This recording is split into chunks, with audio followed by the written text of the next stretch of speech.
السلام عليكم ورحمة الله وبركاته. إن الحمد لله والصلاة والسلام على رسول الله، أما بعد فأعوذ بالله من الشيطان الرجيم. بسم الله الرحمن الرحيم. حسبي الله لا إله إلا هو عليه توكلت وهو رب العرش العظيم. رب اشرح لي صدري ويسر لي أمري واحلل عقدة من لساني يفقهوا قولي. আলহামদুলিল্লাহ, আমরা আজকে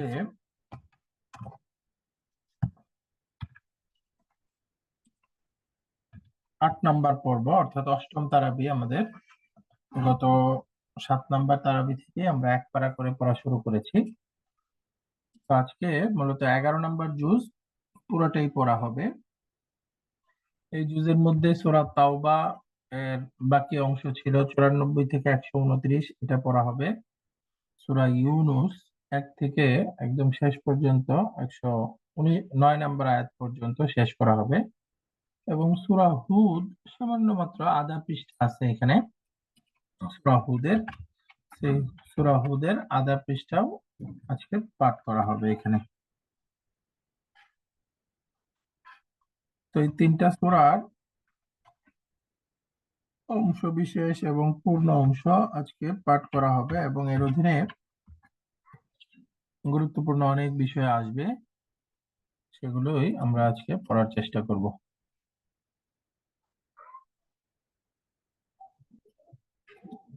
শুরুতে আমরা আজকে পড়ব এখানে যে ঘটনাগুলি আসবে, আজকের পাঠে যে ঘটনাগুলো আসবে। আমরা গত ক্লাসে বলেছিলাম সূরা তাওবার শেষের দিক একেবারে অনেকটা লম্বা আলোচনা জুড়েই ছিল তাবুকের যুদ্ধ। যেহেতু মুসলমানদের খুব কঠিন যুদ্ধ ছিল এটা, ফসল কাটার সময় ছিল, খুব অভাব ছিল, তখন খুব গরম ছিল এবং অনেক দূরের সফর ছিল। তো এই জন্য ওই তাবুক যুদ্ধের ব্যাপারটা অনেক কঠিন ছিল, এবং ওই সময় ইমানদারদের সাথে মুনাফিকরা আলাদা হয়ে যায়। তারা ওই কষ্টকে স্বীকার করতে পারে নাই, এবং ওই যুদ্ধেই সাহাবায়ে কেরাম থেকে নবী আলাইহিস সালাম ওই যুদ্ধের খরচ হিসেবে চাঁদা কালেকশন করেছিলেন। ওই তাবুক যুদ্ধে কয়েকজন সাহাবী, কাব ইবনে মালিক রাদিয়াল্লাহু তাআলা আনহু, আরো 2জন সাহাবী, 3জনের ব্যাপারে আসছে, তারা তাবুক যুদ্ধে অংশগ্রহণ করে নাই। পরবর্তীতে তারা নিজেদের ভুল বুঝতে পারে, বুঝে তারা এমন তওবা করে, সেই তওবার দৃষ্টান্তটা আল্লাহ তাআলা কোরআনে পাকে অনেক কয়েকটা আয়াতের মধ্যে একসাথে আলোচনা করেছেন। ওয়া আলা সালাসাতিল্লাযীনা খুল্লিফু, যারা সেই 3জন যারা পিছনে ছিল, তখন আল্লাহর পক্ষ থেকে নির্দেশ আসে তাদের সাথে সবাই সম্পর্ক ছিন্ন করে। পরবর্তীতে তারা ওই যে মসজিদে নববীর একটা খুঁটির সাথে তারা নিজেদেরকে বেঁধে রাখে। এক পর্যায়ে তাদের এই অনুতপ্ততা বা তাদের আল্লাহর প্রতি এই মনোনিবেশ আল্লাহ তাআলা কবুল করেন, তাদের তওবা কবুল করেন। তওবা কবুল করে তাদের ব্যাপারে আয়াত নাজিল হয়। তো এই তাবুক যুদ্ধে অংশগ্রহণ না করছে যে সাহাবীরা, তাদের তওবার ব্যাপারটা এখানে বিশেষভাবে উল্লেখ আসবে। মসজিদে দিরার, দিরার মানে ক্ষতি। মসজিদে দিরার, মুনাফিকরা কুবার মসজিদের পাশে আরেকটা মসজিদ তারা বানায় ওই মসজিদ নবীজি আলাইহিস সালামের মাধ্যমে উদ্বোধন করবে, এরকম তারা সলা পরামর্শ করে। এবং মূলত ওই মসজিদ বানানোর উদ্দেশ্য ছিল ওইখানে তারা মিটিং করবে, ইসলাম এবং নবীজি সাহাবীদের কিভাবে ক্ষতি করা যায়, এই জন্য তারা ওই মসজিদকে তৈরি করেছিল। তো আল্লাহ তাআলা ওহীর মাধ্যমে নবীজিকে জানায়া দেন, তখন ওই মসজিদটার নাম হয় মসজিদে দিরার, অর্থাৎ পারস্পরিক ক্ষতির মসজিদ, মসজিদে দিরার। তো এই মসজিদে দিরারের ঘটনাটাও আজকের আলোচনায় আসবে। এরপরে নূহ আলাইহিস সালাম, আমরা জানি তার জাতিতে অত্যন্ত অবিচলতার সাথে দীর্ঘ সময় পর্যন্ত 950 বছর পর্যন্ত দাওয়াত দিয়েছেন। তো অল্প সংখ্যক মানুষ মাত্র ঈমান আনছে। পরবর্তীতে আল্লাহর হুকুমে সেই ঈমানদারদেরকে নিয়ে তিনি একটা নৌকা তৈরি করেন, ওই নৌকার মধ্যে তারা আশ্রয় গ্রহণ করে। আর যারা অস্বীকার করে, যারা সীমা লঙ্ঘন করে, নূহ আলাইহিস সালামের দাওয়াতকে উপেক্ষা করে, তাদেরকে আল্লাহ তাআলা সেই মহাপ্লাবনে ধ্বংস করে দেন। এই বিবরণটা বেশ বিস্তারিত ভাবেই এই সূরার মধ্যে আসবে, আজকের পাঠে আসবে ইনশাআল্লাহ। মূসা আলাইহিস সালাম, হারুন আলাইহিস সালাম এবং তৎকালীন বনী ইসরায়েলদের আলোচনা আমরা জানি কোরআনে পাকে সবচেয়ে বেশি আসছে।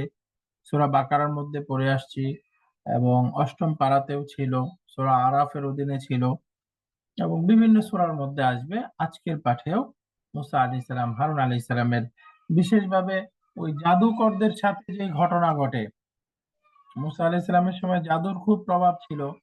তো জাদুকরদেরকে ফেরাউন উপস্থিত করে, তারা বিভিন্ন খেলা দেখাইতে থাকে। তখন মূসা আলাইহিস সালাম তার লাঠি ছেড়ে দেন, তাদের সবগুলো সাপকে একে একে ফাআলকা আসাহু ফাইদা হিয়া তালকাফু মা ইয়াফিকুন, যেন কিছুই ছিল না, সব খেয়ে একদম তাদের জাদুকে নস্যাৎ করে দেয়। সকল জাদুকররা বিরব্বি মূসা ওয়া হারুন, মূসা আলাইহিস সালাম, হারুন আলাইহিস সালামের রবের প্রতি, অর্থাৎ তারা ঈমান নিয়ে আসে, মুসলিম হয়ে যায়। সেই ঘটনাটা এখানে আসবে। আপনারা জানেন একমাত্র ইউনূস আলাইহিস সালামের জাতি, তাদেরকে যখন ধ্বংস করে দেওয়া হবে, আযাব দেখতে থাকে যে আযাব আসতে থাকবে, তখন তারা তওবা করে, খুব খাঁটি দিলে তওবা করে। তো এই আযাব দেখে তওবা করার ফলে আল্লাহ তাআলা তাদের তওবা কবুল করেন। সাধারণত ওই যে হাদিস আছে না, মা লাম ইউগারগির, এই গরগরা আসার আগে তওবা করতে হবে। গরগরা চলে আসছে, একদম মৃত্যুর দ্বার প্রান্তে, মালাকুল মউত চলে আসছে, ওই সময় তওবা কবুল করা হবে না বা তওবা গ্রহণযোগ্য না। তার মধ্যে এই ইউনূস আলাইহিস সালামের জাতি, ইউনূস আলাইহিস সালামের জাতিকে আল্লাহ তাআলা শাস্তি দিবেন, তারা আযাব দেখে খুব একনিষ্ঠ তওবা করে, আল্লাহ তাদের তওবা কবুল করেন। ঠিক এরকম ঘটনা আমরা আহ মূসা আলাইহিস সালামের জাতি যখন মূসা আলাইহিস সালামের সাথে তাওরাত আনতে তুর পর্বতে গিয়েছিল, 70 জন, তাদেরকে শাস্তি দিয়ে আল্লাহ তাআলা মৃত্যু দিয়ে দেন। পরে মূসা আলাইহিস সালামের দোয়াতে আবার তাদেরকে জীবিত করেন। ওই সময় ওই যে তারা যখন সরাসরি আল্লাহকে দেখতে চায়, তাদের উপরে আল্লাহ সুবহানাহু ওয়া তাআলা হাত্তা নারাল্লাহা জাহরাতান ফাআখাযাতকুমুস সাইকাতু ওয়া আনতুম তানজুরুন, একটা বিরাট আওয়াজে তখন মৃত্যু হয়ে যায়। এর পরবর্তী অংশে তাদের উপরে ওই যে তুর পর্বতকে উঠায় ধরেন, ওয়ারাফা'না ফাওকাকুমুত তুরা, ওই ছায়া হিসেবে তুর পর্বত তাদের উপরে উঠায় ধরে, তাদের উপরে পর্বে দেখতে থাকে, তখন তারা সাজদায় লুটায় পড়ে। ওই যে এই মূসা আলাইহিস সালামের জাতির সাথে এরকম একটা ঘটনা ছিল এবং ইউনূস আলাইহিস সালাম। তো এখানে বোঝা যায় যে তওবা এবং ইস্তেগফার, এটার সময় হলো মালাকুল মউত আসার পর্যন্ত, গরগরা আসার আগ পর্যন্ত আমাদেরকে তওবা করতে হবে। এবং যদি আমরা খাঁটি দিলে তওবা করতে পারি, আমার পাপ, গুনাহ, অন্যায়ের পরিমাণ যতই বেশি হোক না কেন, আল্লাহ তাআলা ক্ষমা করবেন। যেমনি ভাবে ওই যে তাবুক যুদ্ধে অংশগ্রহণ করেন নাই, তাদেরকে আল্লাহ তাআলা তওবা কবুল করে কোরআনে তাদের প্রশংসা করেছেন। ইউনূস আলাইহিস সালামের জাতি, মূসা আলাইহিস সালামের জাতি, এমনিভাবে যারাই তওবা করেছে, যারাই আল্লাহর দিকে মনোনিবেশ করেছে, আল্লাহ সুবহানাহু ওয়া তাআলা তাদের তওবা কবুল করেন এবং তাদেরকে আহ নৈকট্য প্রাপ্তদের অন্তর্ভুক্ত করেছেন। মানে ওই যে একটা কথা আছে, ভুল সেটা স্বীকার করলে ফুল হয়ে যায়। ভুল, ভুল যে স্বীকার করে না, ভুলের উপরেই থাকতে চায়, সেটা অন্যায়। আর যখন ভুলকে কেউ স্বীকার করে তার মেনে নিবে, তখন সেই ভুলটা ফুল হয়ে যায়। এজন্য আমাদের দ্বারা অন্যায় হতেই পারে, আমরা মানুষ। কুল্লু বানি আদম খাত্তাউন, হাদিসে পাকে আসছে, বনি আদমের প্রত্যেকটা সদস্য খাত্তাউন, প্রচুর পরিমাণ ভুলকারী হবে। খাত্তাউন শব্দটা হচ্ছে ওই যে ইসমুল ফাইল মুবালাগা, খুব ইন্টেন্সিভ অর্থ বোঝাচ্ছে, খুব ভয়াবহ ভুলকারী হবে তারা, মারাত্মক রকম ভুলকারী হবে, অপরাধী হবে। আল্লাহ তাআলা নবীজির মাধ্যমে ঘোষণা করাইছেন, ওয়া খায়রুল খাত্তাইনা, আর এই ভুলকারীদের মধ্যে সর্বশ্রেষ্ঠ হবে আত-তাওয়াবুন, যারা তওবা করবে। এজন্য তওবা অনেক বড় একটা সোপান, হাতিয়ার, যার মাধ্যমে আল্লাহ তাআলার নৈকট্যশীল হতে পারবো আমরা। আল্লাহ তাআলা বলছেন, ইন্নাল্লাহা ইউহিব্বুত তাওয়াবিনা ওয়া ইউহিব্বুল মুতাতাহহিরিন, আল্লাহ তাআলা তওবাকারীদেরকে পছন্দ করেন। আল্লাহ তাআলা খুব ভালোভাবে পবিত্রতা অর্জনকারীদেরকে পছন্দ করেন। ওই জন্য আমাদেরকে যখনই কোনো ভুল হয়ে যাবে, সাথে সাথেই আমরা সেটা উপলব্ধি করব এবং সেক্ষেত্রে অনুশোচিত হব এবং ভবিষ্যতে করব না এরকম একটা দৃঢ় প্রতিজ্ঞা করে আল্লাহ তাআলার কাছে তওবা করব। ইনশাআল্লাহ আজিজ, আল্লাহ তাআলা ক্ষমা করবেন এবং সেটাকে আমার নেকিতে পরিণত করে দিবেন। এজন্য তওবা করতে হবে। এখানে একটা বিধান আসতেছে যে কোন মুসলিম কোন কাফের মুশরিকের জন্য ইস্তেগফার করতে পারবে না, তার জন্য ক্ষমা প্রার্থনার দোয়া করতে পারবে না।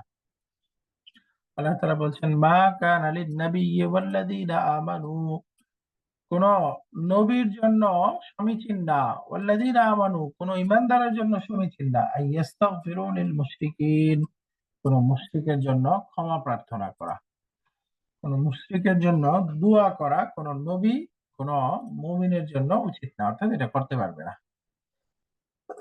এমনকি ওয়ালাউ কানু উলি কুরবা মিন বাদি মা তাবায়্যানা লাহুম আন্নাহুম আসহাবুল জাহিম, এটা প্রকাশিত হয়ে গেছে তারা জাহান্নামী, অর্থাৎ তারা আহ, একদম ঈমান ছাড়াই মৃত্যুবরণ করছে, তার মানে তারা নিশ্চিত জাহান্নামী।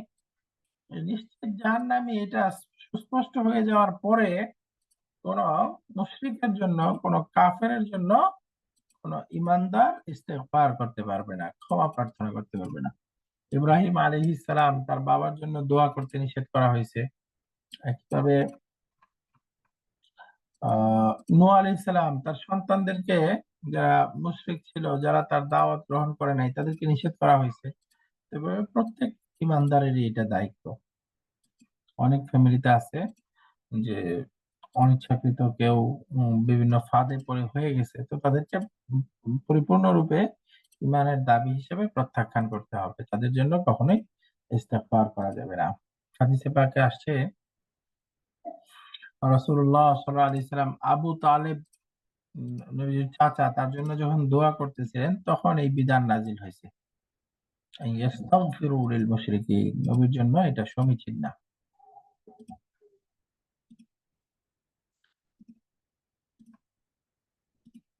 তারপরে এখানে কিছু আদেশ নিষেধ আমরা পড়বো। তার মধ্যে আসছে হলো فأعرضوا عنهم إنهم رجس ومأواهم جهنم جزاء بما كانوا يكسبون। এখানে ফাআরিদু আনহুম, তাদের থেকে এড়িয়ে চলতে বলতেছে, তাদেরকে উপেক্ষা করে চলে, অর্থাৎ এটা মুনাফিকদের কথা বলা হচ্ছে। মুনাফিকদেরকে এড়িয়ে চলতে হবে, যাদের মধ্যে মুনাফিকি আচরণ আছে, যারা কথায় কথায় মিথ্যা বলে, যারা অঙ্গীকার ভঙ্গ করে, যারা আমানতের খেয়ানত করে, যারা বিতর্ক ঝগড়ার সময় খুব গালিগালাজ করে, অশ্লীল কথাবার্তা বলে, এই ধরনের লোকদের থেকে পারিদ ও আনহুম, উপেক্ষা করে চলতে হবে, তাদেরকে এড়িয়ে চলতে হবে। ইন্নাহুম রিজসুন, কারণ এই যে এই কাজগুলো তাদের নাপাক, তারা অপবিত্র। ওমা ওয়াহুম জাহান্নাম, এসব গুণ যাদের আছে এরা জাহান্নামী, তাদের ঠিকানা হবে জাহান্নাম। জাযাআম বিমা কানু ইয়াকসিবুন, এবং এটা হবে তাদের কৃতকর্মের কারণে। তারা যে কাজ করে, যেটা অর্জন করে, এর শাস্তি স্বরূপই আল্লাহ তাআলা তাদেরকে জাহান্নামী করবেন। এই জন্য এই মুনাফিকি স্বভাব যাদের আছে, বা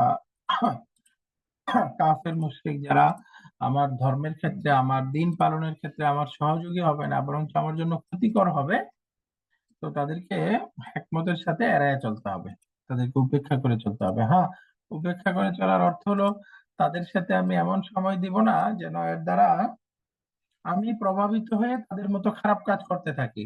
হ্যাঁ, এটা হতে পারে যে আমি তাদেরকে সংশোধনের জন্য সময় দিব, বাকি এক্ষেত্রে উদ্দেশ্য হবে আমার কথাটাকে তাদেরকে মানানো, বা আমার চালচলন দেখে তারা শিখে পরিবর্তন হয়, এটা উদ্দেশ্য হবে।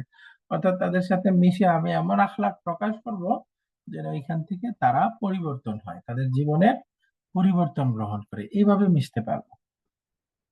বাকি আমি প্রভাবিত হয়ে যাব, আমার ইমান আমল নষ্ট হবে, এই পর্যায়টাকে উপেক্ষা করতে হবে। এই জন্য আল্লাহ বলতেছেন ফাআরিদু আনহুম, তোমরা তাদেরকে উপেক্ষা করে চলো। অর্থাৎ যখন মনে করবা যে তাদের দ্বারা প্রভাবিত হয়ে তোমার দিন ইমানের ক্ষতি হবে, তাদেরকে এড়ায় চলতে হবে। ইন্নাহুম রিজসুন ওয়া মাওয়াহুম জাহান্নাম। আল্লাহ তাআলা এখানে এই যে মুনাফিকি কাজ কারবার, কাফেরি কাজ কারবার, এরপরে মুশরিক, এই শিরিক, এই সবগুলোকে অপবিত্র বলতেছে, এগুলো অপবিত্র, রিজসুন, নাপাকি। এটাকে নাপাক জ্ঞান করতে হবে।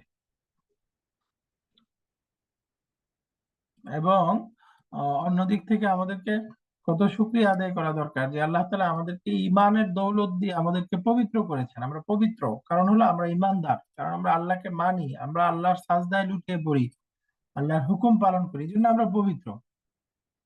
তো আল্লাহ তাআলা আমাদেরকে পবিত্র করেছেন, এই জন্য সব সময় এটার শুকরিয়া আদায় করা চাই। দুনিয়াতে আল্লাহ তাআলা বান্দা বান্দিকে যত নিয়ামত দিয়েছেন তোর মধ্যে সর্বশ্রেষ্ঠ, সবার উপরে যে নিয়ামতটা সেটা হচ্ছে ঈমান।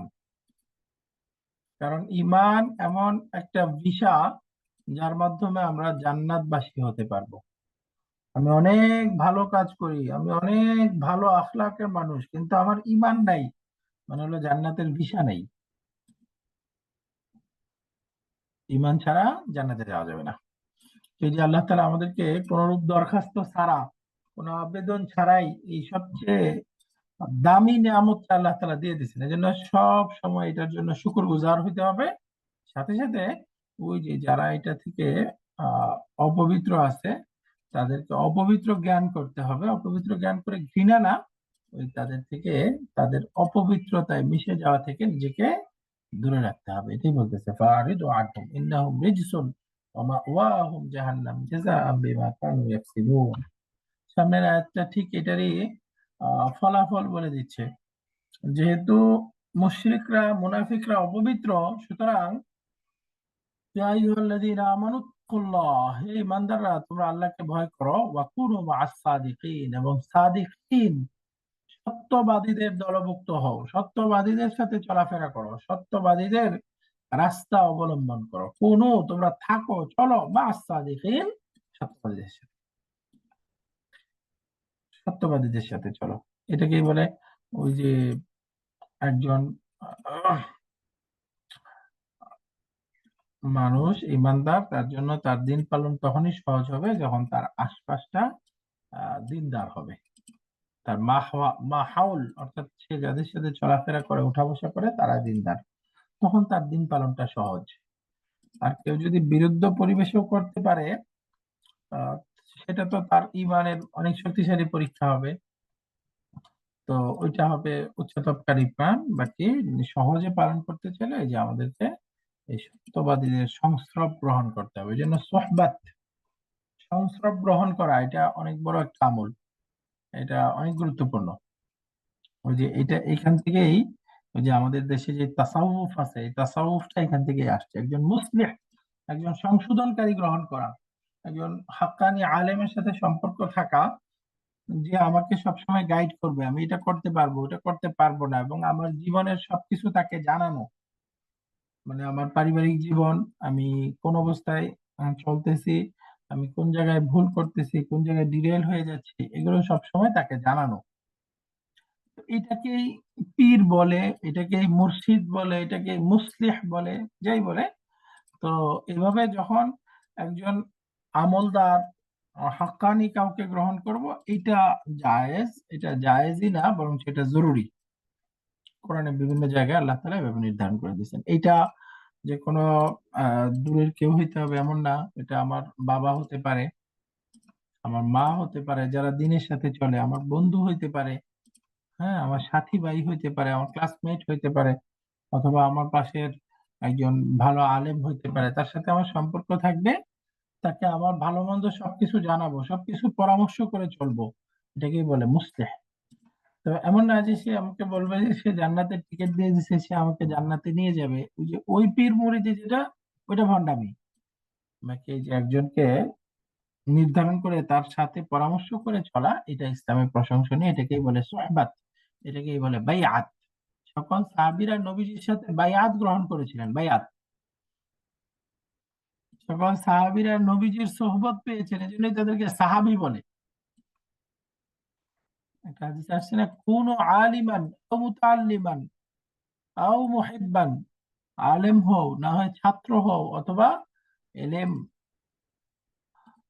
কে পছন্দকারী হও, আলেমদেরকে মহব্বতকারী হও, আও মুত্তাবিআন অনুসরণকারী হও, ওয়ালা তাকুন খামিসান 5 নাম্বার হয়েও না, এই চারটার বাইরে যাও না।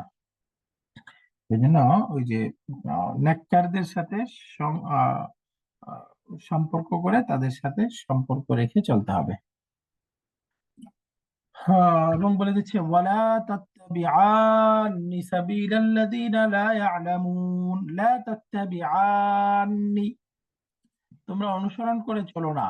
এখানে খুব এমফাসাইজের সাথে বলতেছে লা তাত্তাবিআন্নি, এই যে নুন তাকিদ, তোমরা অনুসরণ করে চলো না সাবিলা, সেই ব্যক্তিদের রাস্তা, আল্লাযীনা লা ইয়ালামুন, যারা জানে না,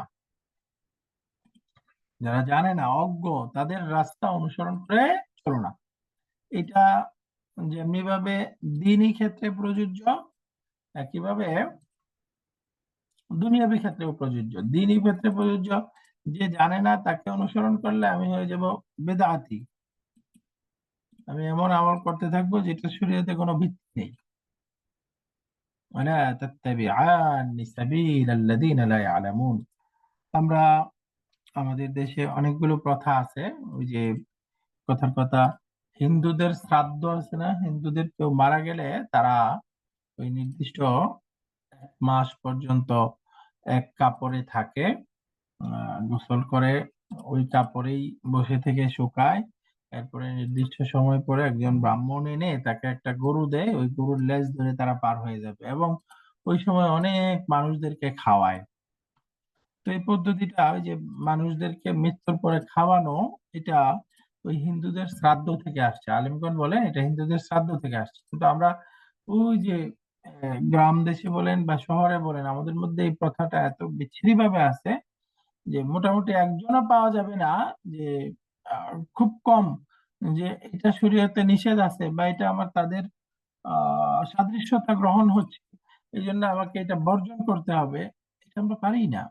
না, সামাজিকতা, আমার বাবা মারা গেছে, আমি যদি লোকদেরকে না খাওয়াই মানুষ কি বলবে, আমি যদি একটা বড় মেজবানি না করি, বড় মানুষ একটা ওইটাকে আমাদের দেশে বলে জিয়াফত, ওই জিয়াফত না করি, তাহলে মানুষ কি বলবে, এইটার চক্করে পড়ে আমরা এটা করে যাই। অথচ ওই যে বলতেছে লা ইয়ালামুন, যারা জানে না তাদের রাস্তা অনুসরণ, অর্থাৎ ওই যে আমার বাবা করছে, আমার দাদা করছে, আমার আশপাশে সবাই করতেছে, সবাই তো করতেছে হলো ওই যে যারা শরীয়ত জানে না তাদের কথা মেনে। হুজুর, এটাতে আবার তারা আবার ব্যাখ্যা করে যে এরকম যে বলতে চায় যে আম, মানুষ খাওয়ানো তো ভালো, কিন্তু এটা যে বেদাতি, এটা বললেই মাথা গরম হয়ে যায় এদের আর কি। হ্যাঁ, মানুষ খাওয়ানো ভালো, ওই সময় কেন, এখন খাওয়াচ্ছেন না কেন?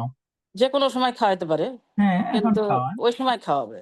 হ্যাঁ, এখন খাওয়ান। আপনার বাবা আছে, যখন আছে তার অসুস্থতার জন্য আপনি একটা সুস্থতার নিয়তে আপনি সাদাকা করেন, একটা গরু জবাই করে মানুষদেরকে খাওয়ান। এবং আর ওই যে এই যে, বললে অনেক বিতর্ক করে করে আর কি, হ্যাঁ শুনতে তো আমি চাই না, ওটাই উল্টা বলতেছি, আমরা ভুল এটা এটাই নিষেধ। বলতে হ্যাঁ, চাই। মানে এটা নিষেধ, এটা নিষেধ আমাকে করতে হবে। এই ধরেন আমাদের বিয়ের মধ্যে, বিয়েটা ইসলামে কত সিম্পল। বিয়ে, বিয়ের মধ্যে কাজ হলো দুজন সাক্ষী থাকবে, একজন ইজাব করবে, একজন কবুল করবে, খালাস। এখন বিয়ের মধ্যে ওই যে গায়ে হলুদের আয়োজন, এরপরে ওই যে আগে পরে কত কিছু কি জানি সিস্টেম বের হয়েছে, ওই ওদের অনুসরণ করে এদের অনুসরণ করে কত কিছু যুক্ত হয়ে গেছে। তো এগুলো বিয়ের কোনো কিছুই নাই। ওই একটা আবার আমাদের গ্রাম দেশে একটা পদ্ধতি আছে, উকিল বাপ বানাবে, আরেকজনকে নির্ধারণ করে ওই তাকে বাবা বলতে হবে, এবং এটাও মোটামুটি একদম দিনদার ফ্যামিলি ছাড়া সবাই এটা করে। তো এগুলো কোনো ইসলামের স্থান নাই। যারা জানে না তাদেরকে অনুসরণ করা যাবে না, ওয়ালা তাত্তাবি' সাবিলাল্লাযীনা লা ইয়ালামুন। ওই যে সূরা ফাতিহার মধ্যে আসছে না, ইহদিনাস সিরাতাল মুস্তাকিম, তোমরা সিরাতে মুস্তাকিম অনুসরণ করো। সিরাতে মুস্তাকিম আল্লাহর কাছে চাও। সিরাতে মুস্তাকিম কোনটা? সিরাতাল লাযীনা আন'আমতা আলাইহিম, এনাম প্রাপ্তদের রাস্তা। সেই রাস্তা না, গায়রিল মাগদুবি আলাইহিম, যাদের উপর ক্রোধ আল্লাহর পতিত হয়েছে, এটা হলো ইহুদিরা। এবং তারা, যারা জেনে আমল করে নাই, অর্থাৎ তাদের এলেম ছিল, ইহুদিদের কিতাবের এলেম ছিল, ইয়াতলুনাল কিতাব, তারা কিতাব খুব জানতো, কিতাবের এলেম ছিল, কিন্তু এলেম অনুযায়ী আমল করে নাই, এটা ছিল ইহুদিদের দোষ। ওয়ালাদ-দাল্লিন, এবং পথভ্রষ্টদের রাস্তাও অনুসরণ করো না। পথভ্রষ্ট কারা? এখানে তাফসীরের কিতাবে অধিকাংশরা বলছে নাসারারা। নাসারারা সাথে সাথে ওই লোকেরা যারা না জেনে আমল করে, অর্থাৎ আমিলা বিগাইরি ইলমিন, এলেম ছাড়া আমল করে, এটাই হচ্ছে বেদাত।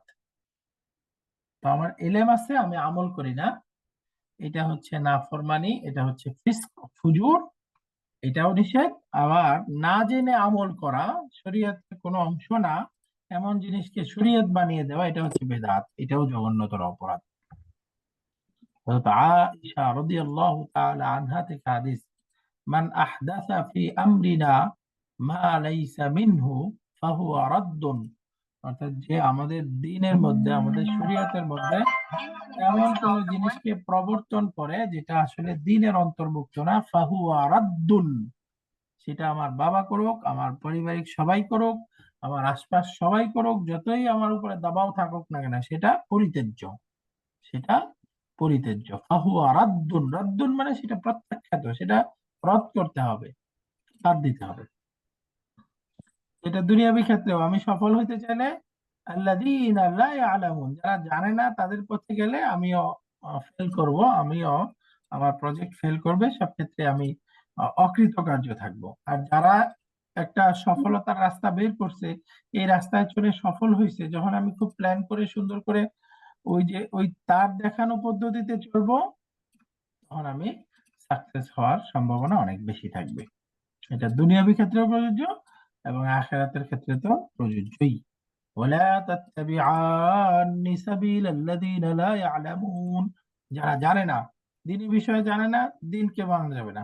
ওই আমরা অনেক সময় ফতোয়া গ্রহণ করি, আহ, যে কাউকে জিজ্ঞাসা করি যে এটা কি হবে, সে তার মন মতো ফতোয়া দিয়ে দিচ্ছে। না, ফতোয়া অনেক বড় একটা কাজ। ইসলামী শাসন ব্যবস্থা থাকতে নির্দিষ্ট মুফতি যারা, তার কাছ থেকে ফতোয়া নিতে হবে। হাদিসে পাকে আসছে ফাআফতু বিগাইরি ইলমিন ফাদাল্লু ওয়া আদাল্লু, যে শেষ জামানায় এমন অনেক মুফতি বের হবে, ফাআফতাউ বিগাইরি ইলমিন, তারা ইলম ছাড়াই ফতোয়া দিয়ে দিবে, ফাদাল্লু, নিজেরাও পথভ্রষ্ট হবে, ওয়া আদাল্লু, এবং অন্যদেরকেও পথভ্রষ্ট করবে, নিজেরাও পথভ্রষ্ট হবে, অন্যদেরকেও পথভ্রষ্ট হবে। ফতোয়ার অনেকগুলো স্তর আছে, কখন কোন অবস্থায় ফতোয়া দিতে হবে এগুলো আছে, বিভিন্ন মাযহাব আসছে, নবীজির বিভিন্ন হাদিসে এক একটা এক এক রকম আসছে। আমাকে একজন জিজ্ঞাসা করতেছিলেন,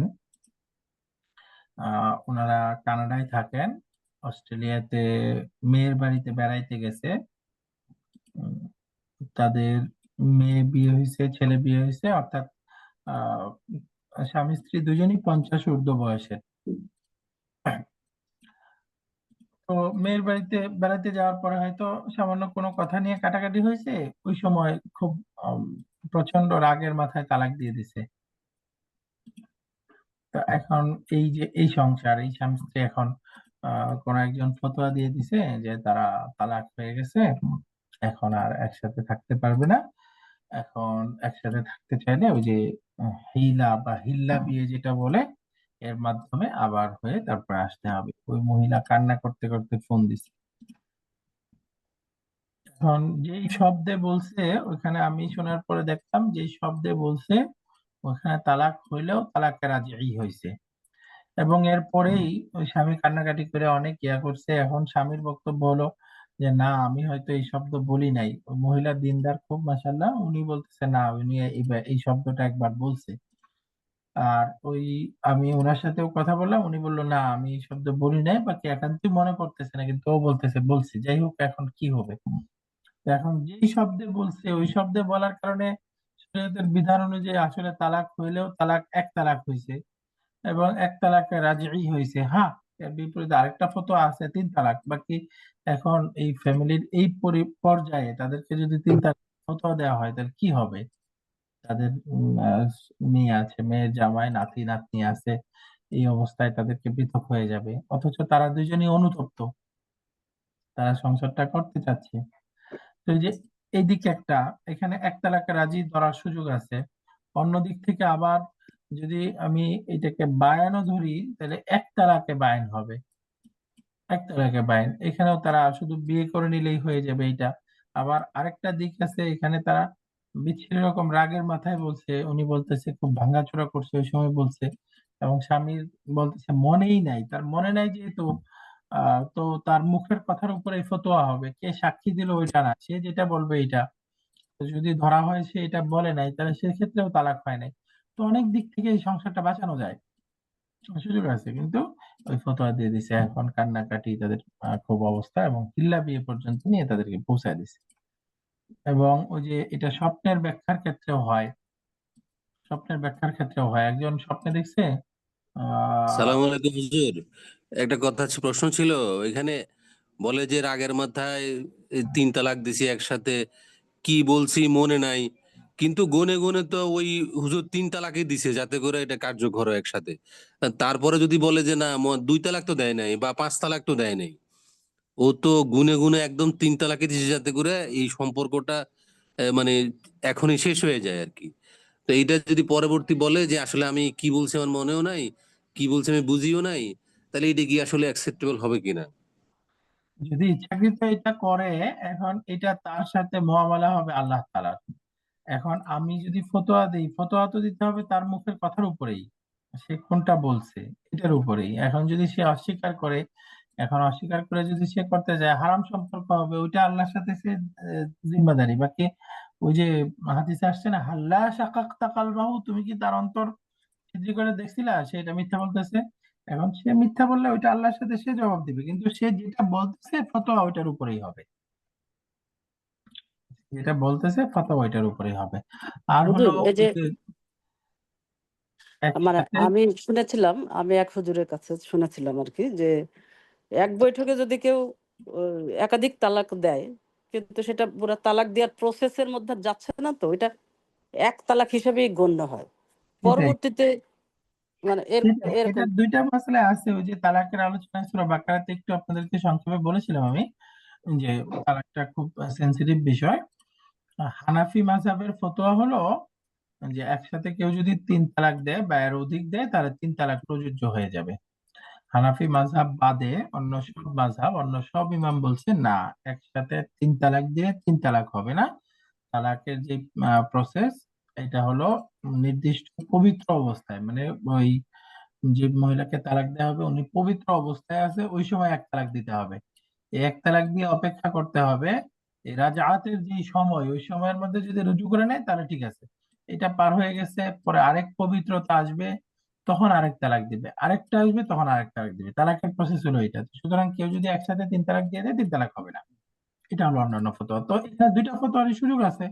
হানাফি মাযহাবের এটা বলছে, তাদের একটা দলিল আছে এক হাদিসে, নবীজি আলাইহিস সালাম এইভাবে 3 তালাক বলছে, সাথে সাথে 3 তালাক বলে দিছে। বাকি আরেকটা পরিষ্কার হাদিস ওইখানে আছে যে সে 3 তালাক বলছে, নবীজি 1 তালাক কাউন্ট করছে। তার মানে দুইটারই সুযোগ আছে, অবস্থা ভেদে করছেন। তো এই দুইটারই ফতোয়া আছে, দুইটাই আছে, তো গ্রহণ করা যেতে পারে। তো মোট কথা ওই যে আর এখানে এই আর এই তালাক যে পুরুষ লোকগুলা খেয়াল করার বলতে বিষয় থাকে, হলো, জি, পুরুষ লোকগুলা খালি ওই যে তালাক, রাগ যতই হোক কিন্তু মহিলারা তো তালাক উচ্চারণ করে না, পুরুষগুলা এগুলা করে কি জন্য? এটাই ওই যে মানে দুইটা কারণ। এক হলো ওই যে এটা কত ভয়াবহ, ওই আগে চিন্তা করে না, তখন এটা আফসোস করতে থাকে। আর 2 নম্বর হলো এটার এই গুরুত্বটাও জানা নাই, যে এটা হইলে আমি কিভাবে বললে কি হবে, ওইটা পড়াশোনাও করে না, জানেও না, এই জন্য হয়ে যায় এইটা। তো ওই ক্ষমতাটা দেখাইতে চায় আর কি, ওই দুই শব্দ বলে এই জায়গায় শুধু ক্ষমতা দেখাইতে চাই আমরা, আল্লাহ মাফ করুক। ওয়ালা আসলে এতে কোনো তাত্তাবিআন ক্ষমতা নাই। সাবিলাল্লাযীনা লা ইয়ালামুন। তো মোট কথা এটাই যে যারা জানে না তাদের রাস্তা অনুসরণ করা যাবে, এটা দ্বীনি ক্ষেত্রে, দুনিয়াবি ক্ষেত্রে, সব ক্ষেত্রে প্রযোজ্য। তো এটা যদি করি তাহলেই আমি সব সময় বিপদগামী হব, পথভ্রষ্ট হব, এটা নিষেধ। এখানে একটা আয়াত আসছে, আয়াতের মধ্যে মুহাজির এবং আনসার সাহাবীদের মধ্যে যারা অগ্রগামী তাদের প্রশংসা করা হয়েছে। والسابقون الأولون من المهاجرين والأنصار, মুহাজিরদের মধ্য থেকে এবং আনসারদের মধ্য থেকে যারা অগ্রগামী, আস-সাবিকুন আল আউয়ালুন, এবং যারা শুরুতে চলে গেছে, প্রথম তফকায় চলে গেছে, ওয়াল্লাযীনা ইত্তাবাউহুম বিইহসানিন, শুধু এই মুহাজির আনসার সাহাবীদের থেকেই না, বরং যারা সুচারুরূপে তাদেরকে অনুসরণ করে, তাদের সবার ব্যাপারে বলতেছে রাদিয়াল্লাহু আনহুম, আল্লাহ তাদের ব্যাপারে রাজি, ওয়ারাদু আনহু, এবং তারাও আল্লাহ তাআলার ব্যাপারে রাজি, সন্তুষ্ট। আ'আদ্দা লাহুম জান্নাতিন তাজরি মিন তাহতিহাল আনহারু খালিদিনা ফিহা আবাদা। আল্লাহ তাদের জন্য জান্নাত প্রস্তুত করে রেখেছেন, যে জান্নাতের তলদেশ দিয়ে দুধের নদী, হ্যাঁ, শরাবের নদী, স্বচ্ছ পানির নদী, মধুর নদী প্রবাহিত হবে। খালিদিনা ফিহা আবাদা, তারা তার মধ্যে চিরস্থায়ী থাকবে। যালিকাল ফাউজুল আযীম, এটাই হচ্ছে মহা সাফল্য। এখানে দেখেন আস-সাবিকুন আল আউয়ালুন, এই যে অগ্রগামী, এবং শুরুতে আমরা পড়াশোনা করার সময় উস্তাদ বলতেন যে তুমি ক্লাসে ফার্স্ট হইছো, আল আউয়াল, আউয়াল মানে ফার্স্ট। এই যে ক্লাসে ফার্স্ট হইছো, ট্রাঙ্ক খুলে ওই যে তোমাকে যে ফার্স্ট হওয়ার কার্ড দেওয়া হয়েছে ওটা লাগায় রাখবা, তাহলে এই যে সামনের পড়ার ক্ষেত্রে তুমি আত্মবিশ্বাস পাবে। তো এই যে আমাকে নেক কাজে সবসময় প্রতিযোগিতা করতে বলা হয়েছে। সূরা বাকারাতে আমরা পড়ে আসছি ফাস্তাবিকুল খায়র, সূরা আলে ইমরানে ছিল ফাস্তাবিকুল খায়রাত ওয়াসারিউ ইলা মাগফিরাতিম মির রাব্বিকুম ওয়া জান্নাতিন আরদুহা আস-সামাওয়াতু ওয়াল আরদ, অর্থাৎ নেক কাজের দিকে দ্রুত দৌড়ে যেতে বলছে। তো এই জন্য আমাদেরকে অগ্রগামী দলের অন্তর্ভুক্ত হতে হবে। আল আউয়ালুন, একদম প্রথম তবকায় চলে যেতে হবে। প্রথম তবকায় যাওয়ার জন্য সর্বাত্মক চেষ্টা করতে হবে।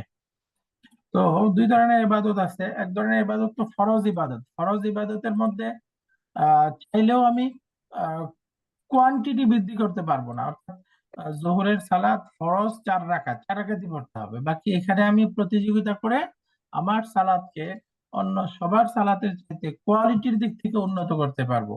আমি আল্লাহর ধ্যান সালাতের মধ্যে কতটুকু বাড়াইতে পারতেছি, আমার সাজদা রুকুগুলো কতটা একমাত্র আল্লাহর জন্য সাব্যস্ত করে ধ্যানের সাথে আল্লাহর কুদরতি পায়ে সাজদা করে আমি সাজদাকে উন্নত করতে পারতেছি, এই জায়গায় আমি অগ্রগামী হইতে পারবো। এই জায়গায় উন্নত থেকে উন্নত আমার সালাদকে সাজদাকে করতে পারবো, কিন্তু কোয়ান্টিটি বাড়াতে পারবো না, 6 রাকাত পড়তে পারবো না। কিন্তু যেগুলো নফল ইবাদত আছে, নফল ইবাদত গুলোতে বিভিন্ন জায়গায় আসছে ওয়ামান তাতাওয়া খাইরান ফাইন্নাল্লাহা শাকিরুন আলিম। তাতাওয়া, এই তাতাওয়া মানে এমন ইবাদত যেটা হলো করলে সওয়াব হবে, না করলে গুনাহ নেই। তাতাওয়া, ওই যে আসছে না ইন্নাস সাফা ওয়াল মারওয়াতা মিন শাআইরিল্লাহ ফামান হাজ্জাল বাইতা আও ইতামারা ফালা জুনাহা আলাইহি আন ইয়াতাওয়াফা বিহিমা, ওখানেই আসছে ফামান তাতাওয়া খাইরান ফাইন্নাল্লাহা শাকিরুন আলিম, যে তাতাওয়া করবে অর্থাৎ যে আল্লাহর নৈকট্য লাভের জন্য অতিরিক্ত করবে। নফল, নফল অর্থই হলো জায়েদ, অতিরিক্ত, যেটা তার ফরজের ঘাটতি পূরণের জন্য, যেটা তার আল্লাহর নৈকট্য লাভের জন্য, তার মর্যাদা বৃদ্ধির জন্য, তার গুনাহ মাফের জন্য হবে, যে এটা বেশি করবে সে ওই অনুপাতে অগ্রগামী দলের অন্তর্ভুক্ত হতে থাকবে। সেজন্য নেক কাজের প্রতিযোগিতা, নেক কাজে অগ্রগামী হওয়ার এই চেষ্টায় আমাদেরকে সবসময় থাকতে হবে। ওই দিন সুন্দর একটা আলোচনা শুনছিলাম আমরা, রমাদান আসলে খুব একটা প্রশ্ন, প্রসিদ্ধ প্রশ্ন হয়, আচ্ছা তারাবির সালাত 8 রাকাত পড়বো নাকি 20 রাকাত পড়বো? তারাবির সালাত এখন তো গত বছর থেকে বাইতুল্লাহ 10 রাকাত করে পড়তেছে, তো আমরা 8 রাকাত 20 রাকাত নিয়ে ঝগড়া, ওই দিক দিয়ে আবার বাইতুল্লাহ পড়তেছে 10 রাকাত, এতদিন 20 রাকাত করে পড়তেছে। তো আসলে এই রাকাত সংখ্যাটা ব্যাপারটা কি? ওই দিন সুন্দর আলোচনা শুনছিলাম। তো এটা হচ্ছে ফরজ সালাত যেটা, এগুলো সব নির্দিষ্ট, ফজর 2 রাকাত, মাগরিব 3 রাকাত, অন্যগুলো 4 রাকাত, এভাবেই আছে, এখানে কম বেশি করবো না আমরা। কিন্তু এই তারাবির সালাত বা অন্যান্য নফল সালাত গুলো, এগুলোর ব্যাপারে কম বেশি করার সুযোগ আছে। আমরা জানি তারাবির সালাত নবীজি আলাইহিস সালাম এক রমজানে মাত্র 3 দিন পড়েছেন। 3 দিন পরে সাহাবীরা অপেক্ষা করতেছে তারাবি পড়বে, নবীজি আলাইহিস সালাম ভিতর থেকে আসেন নাই। পরবর্তীতে বলছেন আমার ভয় হয় আমি যদি প্রতিদিন আসি পড়ি তাহলে এটা তোমাদের জন্য ফরজ করে দেওয়া হবে। এই জন্য নবীজি আলাইহিস সালাম আর পড়েন নাই, 3 দিন পড়ছেন, একদম প্রসিদ্ধ হাদিসে আসছে, একেবারে সহিহ হাদিস, এর বাহিরে আর পাওয়া যায় না। একদিক হলো এইটা, অন্যদিকে হলো আমরা জানি আবু বকর রাদিয়াল্লাহু তাআলা আনহু পড়ে নাই। আবু বকর রাদিয়াল্লাহু তাআলা আনহুর খেলাফতের সময় তারাবি ছিল না। পরবর্তীতে ওমর রাদিয়াল্লাহু তাআলা আনহু যখন খলিফা হলেন, তখন উবাই ইবনে কাব রাদিয়াল্লাহু তাআলা আনহু আকরা ছিলেন, খুব ভালো কারি ছিলেন। উবাই ইবনে কাব রাদিয়াল্লাহু তাআলা আনহুর মাধ্যমে প্রতিদিন তারাবি পড়াতেন এবং তখন পড়তেন 20 রাকাত, 20 রাকাত করে পড়তেন। এবং হাদিস থেকে বোঝা যায় হলো পড়ছেন হলো 27 দিন। ওই 27 দিনে কোরআন পুরোটা পড়া হতো। তো উবাই ইবনে কাব রাদিয়াল্লাহু তাআলা 27 দিন পড়ছেন না, তো 27 দিন উবাই ইবনে কাব রাদিয়াল্লাহু তাআলা এক রাকাতে যেখানে গিয়ে থামতেন, যেখান থেকে রুকু করতেন, ওইটাই ওই যে এখন যে আমরা কোরআনে রুকুর চিহ্ন দেখি না, আইন লেখা থাকে, আইন, আইন মানে রুকুউন, এই যে শেষে যে আইন থাকে ওইটা।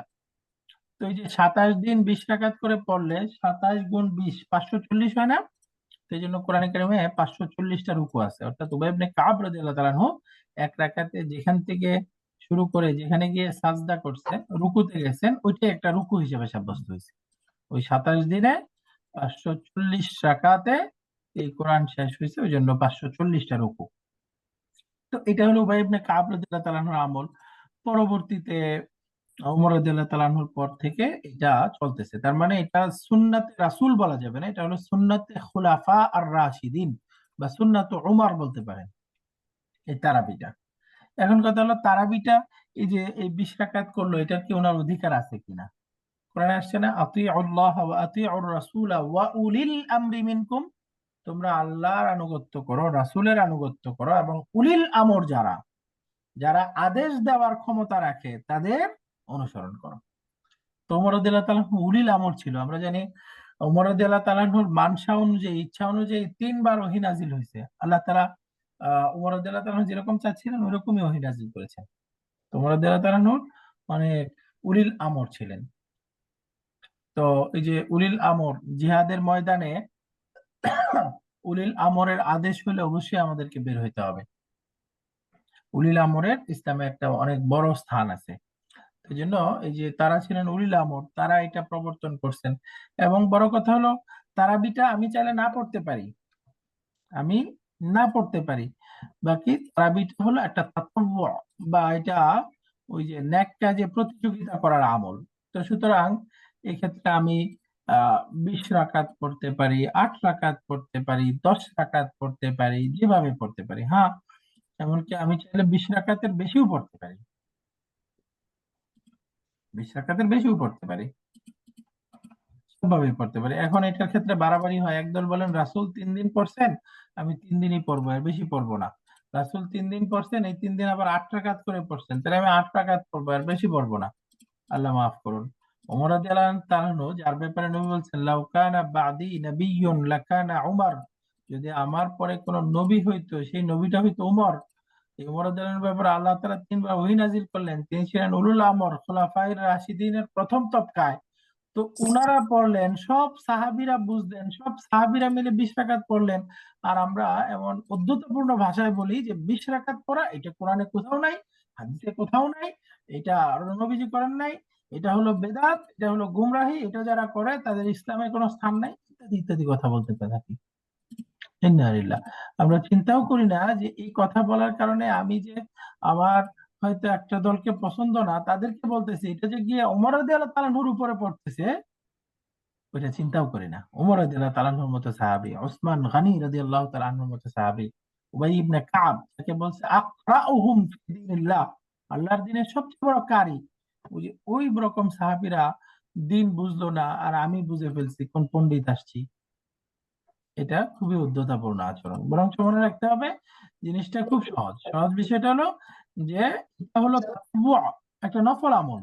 আমার নেক কাজে প্রতিযোগিতা করে সামনে বাড়ার আমল, আমি আমাকে কত উন্নত করব এই আমল। তো এই ক্ষেত্রে হ্যাঁ, আমার শরীর ভালো লাগতেছে, আমি বেশি থেকে বেশি পড়তে পারি। হ্যাঁ, আমার ভালো লাগতেছে না বা আমার মন চাইছে এই দিন পড়বো না, ঠিক আছে, না পড়তে পারেন। বাকি আপনি চাইলে পড়তে পারেন, পড়বেন। নবীজি 8 রাকাত পড়ছে, পড়েন। আপনি ভালো লাগছে 12 রাকাত পড়বেন, পড়েন। পড়বেন 20 রাকাত পড়বেন, পড়েন। এমনকি নফল আপনি বেশি পড়তে চাইলে বেশিও পড়তে পারেন, কোনো অসুবিধা নেই। এভাবে গ্রহণ করলে সহজ, অন্যথায় এই যে এই ঝগড়া ফাসাদের মধ্যে আমাদেরকে পড়ে থাকতে হবে। বাকি এটা মনে রাখতে হবে, এটা হলো এই যে নেক কাজে প্রতিযোগিতা করা বা সামনে বাড়ার একটা আমল। আমি কিভাবে সামনে বাড়বো, আমি কিভাবে আমাকে আরো উন্নত করব, কোয়ালিটি বাড়াবো, কোয়ান্টিটি বাড়াবো, এই আমল। এই জন্যই আমরা যখন অগ্রগামী দলের অন্তর্ভুক্ত হতে পারবো, রাদিয়াল্লাহু আনহুম ওয়া রাদু আন, এর চেয়ে বড় সার্টিফিকেট আর কি? আল্লাহ তার প্রতি সন্তুষ্ট, আল্লাহ তার প্রতি রাজি। আল্লাহ তাআলা আমাদেরকে অগ্রগামী দলের অন্তর্ভুক্ত হওয়ার তৌফিক দান করেন। আল্লাহ যেন আমাদের প্রতি রাজি হয়ে যান, আল্লাহ যেন আমাদের প্রতি সন্তুষ্ট হয়ে যান, আল্লাহ আমাদেরকে সেসব গুণাবলী অর্জন করার তৌফিক দান করেন, আমিন। এখানে আমাদের দুনিয়ার জীবনের একটা সুন্দর দৃষ্টান্ত আসছে। আল্লাহ তাআলা বলতেছেন, ইন্নামা মাসালুল হায়াতিদ দুনিয়া, নিশ্চয়ই এই দুনিয়ার জীবনের দৃষ্টান্ত হচ্ছে কামাইন, পানির মতো। আনজালনাহু মিনাস সামা, যে পানি আমি আকাশ থেকে নাজিল করি। এই পানি আসার পরে কি হয়? ফাখতালাতা বিহি নাবাতুল আরদি মিম্মা ইয়াকুলুন নাস ওয়াল আনআম, বিভিন্ন গাছপালা, বাগান ইত্যাদির সাথে এই পানি মিশার পরে এই বাগানগুলো খুব সবুজ হয়ে যায়। গাছপালা, ক্ষেত, নদী নালার মধ্যে যে বীজ আমরা বপন করি সেগুলো সবুজ হয়ে যায়। নাবাতুল আরদি মিম্মা ইয়াকুলুন নাস ওয়াল আনআম, মানুষ খাই আমরা, ওয়াল আনআম চতুষ্পদ জন্তু খায়। এমনকি হুজুর এটা কোন সূরার আয়াত? জি, কত নম্বর আয়াত? কোন সূরার? সামনে আসতেছে। দেখেন, যখন পানিতে একদম বাগানটা সবুজ হয়ে গেল, হাত্তা ইযা আখাযাতিল আরদু যুখরুফাহা, এই জমিন যখন তার আসল রূপ পায়, ওয়াযায়্যানাত, এই বাগান খুব সুশোভিত হয়ে যায়, ওয়াযান্না আহলুহা আন্নাহুম কাদিরুন আলাইহা, এবং ওই বাগানের মালিক, ওই গাছের মালিক, ক্ষেতের মালিক যখন ধারণা করতে থাকে যে তারা এখন এটা আয়ত্তে, অর্থাৎ তার হাতের মুঠোয়, জাস্ট ফসল হবে, কাটবে, খাবে, বেচবে, সমৃদ্ধ হবে, যখন এরকম হবে, আতাহা আমরুনা লাইলান আও নাহারান, হঠাৎই একদিন রাতে বা একদিন দিনে আল্লাহর আদেশ চলে আসে, অর্থাৎ বিরাট তুফান চলে আসছে বা বিরাট একটা বিপর্যয় আসছে। আসার পরে হয় কি? জাআলনাহা হাসিদান কাল্লাম তাগনা বিল আমস, তখন আল্লাহ বলেন এটা এমন ভাবে ধ্বংস করে দেই, অর্থাৎ ফসল কাটার মতো করে দেই, কাল্লাম তাগনা বিল আমস, যেন মনে হবে গতকালও এখানে কিছু ছিল না। লাম তাগনা বিল আমস, বিল আমস মানে গতকাল, গতকালও কিছু ছিল না, অর্থাৎ এমন ভাবে নিঃশেষ হয়ে যায়, ধ্বংস হয়ে যায়। আল্লাহ বলতেছেন, কাযালিকা নুফাসসিলুল আয়াতি লিকাউমিন ইয়ালামুন, আমি এভাবেই আমার আয়াতগুলোকে লিকাউমিন ইয়াতাফাক্কারুন, চিন্তাশীল লোকদের জন্য আমি বর্ণনা করি, একদম বিশ্লেষণ করে, ফাসসালা ইউফাসসিলু মানে একদম পার্থক্য করে করে বর্ণনা করে দিই।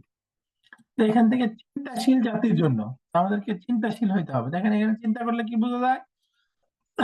পানি এসে বাগানকে খুব সজীব করে, বাগানকে খুব সুন্দর সুশোভিত সাজে, হঠাৎ একদিন ধ্বংস হয়ে যায়। এর সাথে আল্লাহ তাআলা জীবনের তুলনা করতেছেন। তার মানে কি?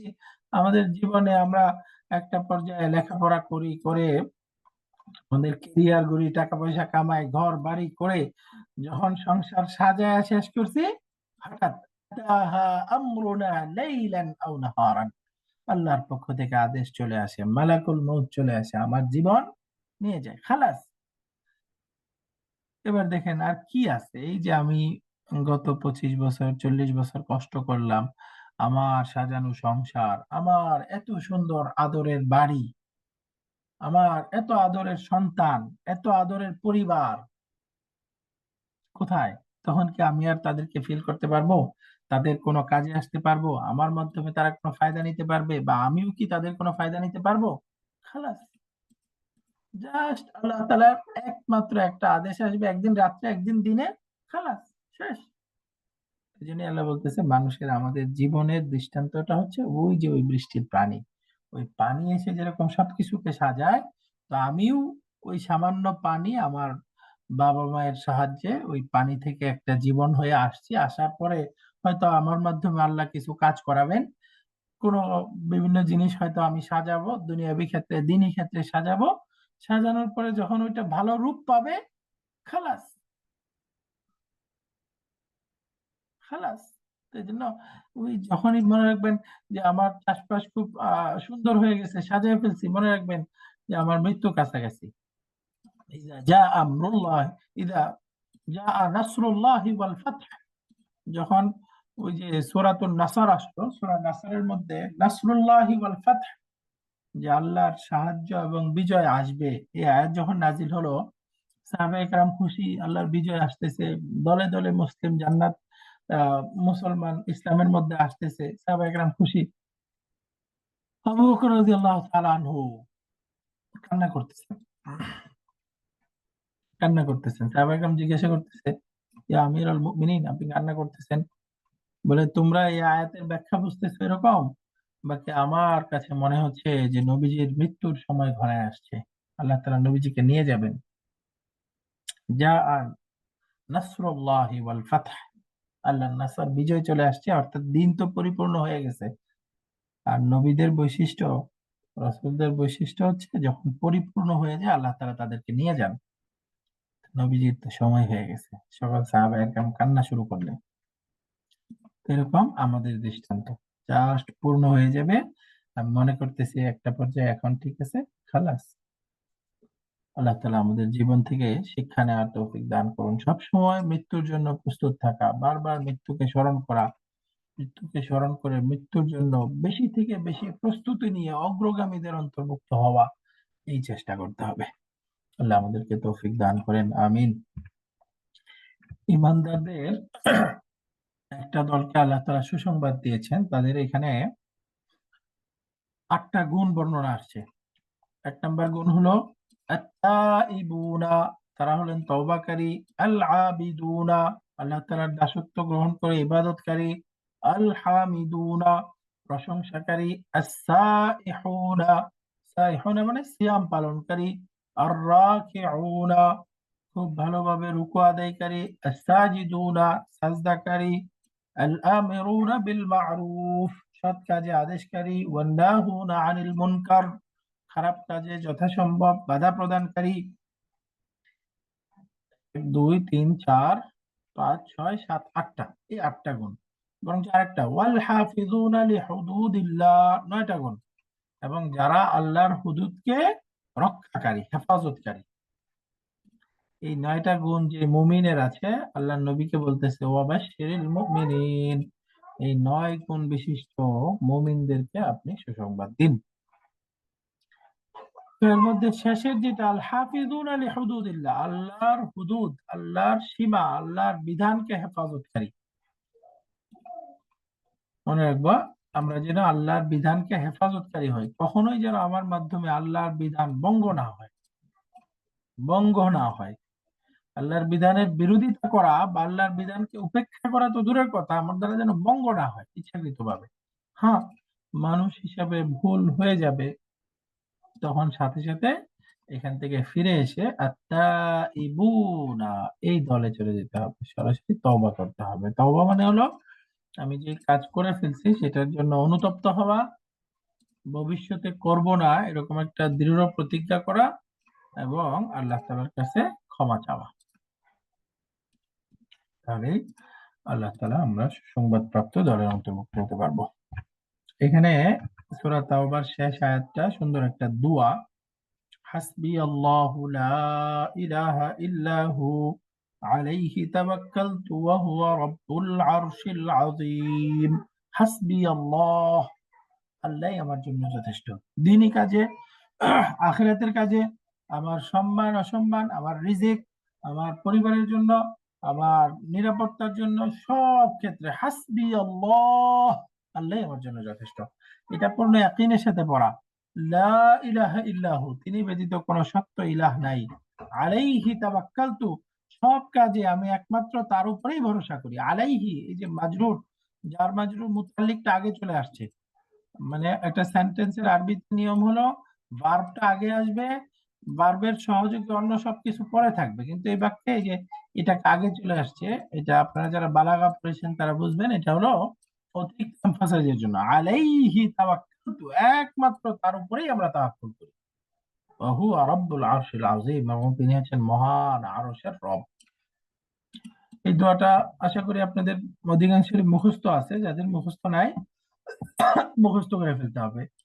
এই আয়াতটার ব্যাপারে হাদিসে পাকে আসছে, আল্লাহ রাসূল সাল্লাল্লাহু আলাইহি ওয়াসাল্লাম বলেন, এই হাদিসটা আসছে হলো আন আবি দারদা রাদিয়াল্লাহু আনহু, আবু দারদা রাদিয়াল্লাহু তাআলা আনহু থেকে। তিনি বলেন, ক্বালা মান ক্বালা ইযা আসবাহা ওয়া ইযা আমসা, সকাল বেলায় পড়বে এবং সন্ধ্যা বেলায় পড়বে, তার মানে এটা সকাল সন্ধ্যার একটা আমল। কি পড়বে? হাসবি আল্লাহু লা ইলাহা ইল্লাহু আলাইহি তাওয়াক্কালতু ওয়া হুয়া রাব্বুল আরশিল আযীম। কতবার পড়বে? 7 মাররাত, 7 বার। তো যে ব্যক্তি এই দোয়াটা, এই আয়াতটা সকাল সন্ধ্যায় 7 বার পড়বে, তার জন্য হলো কাফাহুল্লাহু মা আহাম্মাহু সাদিকান কানা বিহা আও কাযিবান। কাফাহুল্লাহু মা আহাম্মাহু সাদিকান কানা বিহা আও কাযিবান। তার জন্য পেরেশানি বা চিন্তার যত বিষয় আছে সেগুলো থেকে এই দোয়াটা তার জন্য যথেষ্ট হয়ে যাবে। এই দোয়াটাই, এই আয়াতটাই তার জন্য যথেষ্ট হয়ে যাবে। এই হাদিসটা আবু দাউদে আসছে, আবু দাউদের 5081 নাম্বার হাদিস। বাকি এই হাদিসটার ব্যাপারে আছে, হাদিসটা হলো মাউযু, মানে বানোয়াট। বাকি অন্য রিওয়ায়াতে হাদিসটা যায়িফ, মাউযু না, যায়িফ। যদিও যায়িফ, বাকি এই ফজিলতের ক্ষেত্রে যে হাদিস আছে সেগুলো গ্রহণ করা যায়। তো মোট কথা, এটা অর্থের দিক থেকে অনেক উন্নত একটা দোয়া এবং সকাল সন্ধ্যায় 7 বার করে পড়ার কথা আছে। তো আমরা এই আমলটা করার চেষ্টা করবো ইনশাল্লাহ। জিন এবং খারাপ যত বিষয় আছে এগুলো আসারাত থেকে, ক্ষতিকর বিভিন্ন জিনিস থেকে আল্লাহ তাআলা হেফাজত করবেন। হাসবি আল্লাহু লা ইলাহা ইল্লাহু আলাইহি তাওয়াক্কালতু ওয়া হুয়া রাব্বুল আরশিল আযীম। আলহামদুলিল্লাহ, আমরা আজকে অষ্টম তারাবির অধীনে যা যা পড়লাম এবং সামান্য মাত্র কিছু উল্লেখ করতে পেরেছি, আরো অনেক জিনিস আছে। আপনারা নিজেরা পড়ে ইনশাল্লাহ এগুলো খেয়াল করে তারাবিতে যাবো ইনশাল্লাহ। আল্লাহ আমাদেরকে যা যা ভালো বললাম, দ্বীনি কথা বলছি, এগুলো আল্লাহ আমাদেরকে পালন করার তৌফিক দান করেন। কোনো কিছু ভুল হলে সেটা শয়তানের পক্ষ থেকে আল্লাহ আমাদেরকে হেফাজত করেন এবং সর্বক্ষেত্রে দ্বীনের সঠিক বিষয়গুলো আমাদেরকে মানার তৌফিক দান করেন এবং যেগুলো পরিত্যাজ্য, যেগুলো বেদাত, সেগুলো থেকে আমাদেরকে দূরে থাকার তৌফিক দান করেন। খাঁটি ইমানদার হওয়ার তৌফিক দান করেন এবং রোজার হক আদায় করে রোজার ফজিলত, যত ফজিলত আছে আল্লাহ আমাদেরকে দান করেন এবং আমাদের পূর্বপুরুষ যারা আল্লাহর জিম্মায় আছে, কবরের মেহমান হয়ে গেছে, আল্লাহ যেন তাদেরকে রমাদান উপলক্ষে যেরকম ক্ষমা করেছেন, কিয়ামত পর্যন্ত যেন তাদেরকে আল্লাহ তাআলা তাদের কবরগুলোকে যেন জান্নাতের বাগান বানায় দেন। জান্নাতের সমস্ত নেয়ামত যেন আল্লাহ তাআলা তাদের কবরে জারি করে দেন এবং আল্লাহ তাআলা যেন তাদেরকে জান্নাতের মেহমান হিসেবে কবুল করে নেন। আমিন। ওয়া আখিরু দাওয়ানা আলহামদুলিল্লাহি রাব্বিল আলামিন। আজকের ক্লাস সম্পর্কে বা কোনো বিষয়ে কারোর প্রশ্ন থাকলে সংক্ষেপে, কারোর প্রশ্ন আছে? হুজুর, আমার একটা প্রশ্ন, আমাদের এলাকায় যে মুরিদ যেটা গ্রহণ করে, কোনো মহিলা কোনো পুরুষের কাছে যে হুজুরের কাছে যায় যে বায়েত নেয়, এটা কত? না, ওই কোনো মহিলা কোনো ওই পুরুষের কাছে গিয়ে এভাবে মুরিদ হতে পারবে না। মুরিদ হওয়া যেটা ওই যে প্রচলিত অর্থে যেটা আছে, মানে ওই ভণ্ড পীর, ওটা তো সম্পূর্ণ নিষেধ। বাকি যদি কারোর সাথে সম্পর্ক রেখে পরামর্শ করে সে দ্বীনি জীবন পরিচালনা করতে চায় সেক্ষেত্রে ঠিক আছে। উনি বড় হুজুর এবং উনার মাদ্রাসা আছে, উনি অনেক ওই এলাকার সবই ওনার মুরিদ। তাই মহিলারা ওখানে গেলে আশা করি ওই যে উনি পর্দা ঠিক রেখে যায়, দূর থেকে মুরিদ করে এরকম। না, উনি একদিন একটা নির্দিষ্ট তারিখ দেন, ওই তারিখে উনি কতগুলো আমল দেয়, উনি ওইখান থেকে কিছু বই বা খাতা টাতা দেয় বলে আমল করার জন্য বা লেখার জন্য, এরকম। ওই ভালো কিছু বললে তো ঠিক আছে, ওখানে যদি হ্যাঁ, ভণ্ডামি কিছু না থাকে না বলেন। ঠিক আছে। এটা ওই পীর মুরিদ ওই শব্দ বাদ দিয়ে যদি ওখানে সংশোধনের জন্য হয়, ভালো আমল দেয়, ভালো তাসবিহাত পড়তে দেয়, ওগুলো তো ঠিক আছে, করতে পারবো। বাকি ওখানে যাওয়ার ক্ষেত্রে যেন কোনো ফিতনা না হয় ওটা খেয়াল করতে হবে। আর উত্তম হয় হলো ওই যে বইগুলো সংগ্রহ করে নিজে আমল করা এবং আহ ঘরের মাহরাম কেউ এখান থেকে জেনে আসবে, তাদের কাছ থেকে শুনে তারা আমল করবে, এটা হলো উত্তম। উনি বই নিয়ে আসে, বই নিয়ে আসে, খাতা নিয়ে আসে, আমল দেয় উনি প্রতিদিনই।